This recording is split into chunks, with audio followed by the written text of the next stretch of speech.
absolutely. So one of the first questions that were submitted here are what are closing costs and how much will they be? Great question.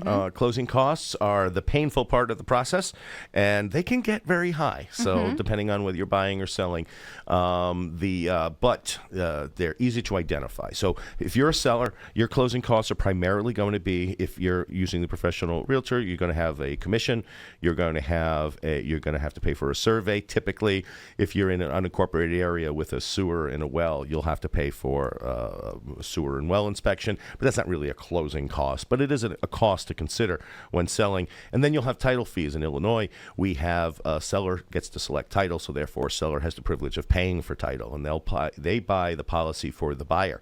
If the buyer is obtaining a loan, then they'll also have to buy an additional policy to cover the lender. Additional closing costs for the seller will include the attorney, which ranges I've seen from very little amounts to very high amounts.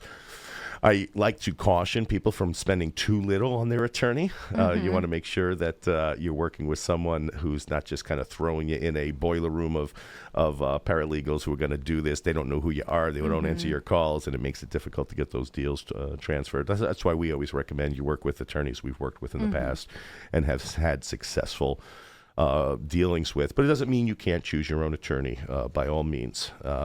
If you're a buyer, you're going to have some fees to pay for your loan product, and then coming soon, buyers are going to have an extra expense to consider. In the past, the commission was typically always paid by the seller to the seller's listing agent, and then that listing agent would then share some of those funds with the buyer's agents.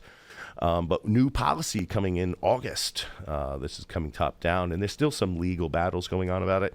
But it looks like the buyers could be on the hook for having to pay for their own representation moving forward. But that's still a moving target, believe it or not.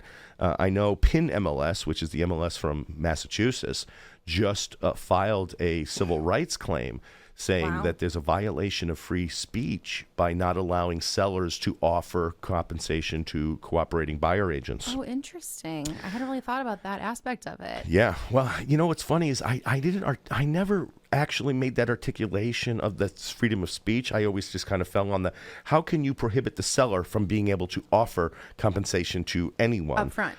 Right, exactly. Right. Especially if it's it's transparent and it's absolutely. Above board. I've spoken to the fact that there's potential for discrimination from what you're offering from one agent to another, but I've never thought about the free speech aspect of it. Yeah, and there's going to be some problems with this as we navigate, because it's going to turn a switch and things are going to change.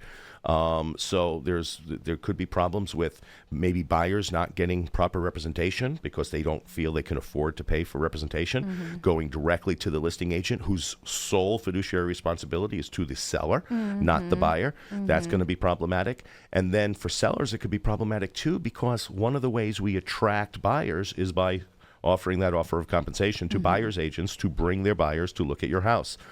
By not offering that, are we going to see less buyers coming through? This could have a chilling effect on the entire market. So we'll have more about that as we get closer. Absolutely. We are so out of time. I'm sorry, folks, but we got really sidetracked we'll in the beginning. We'll get some more questions next week. We will. Promise.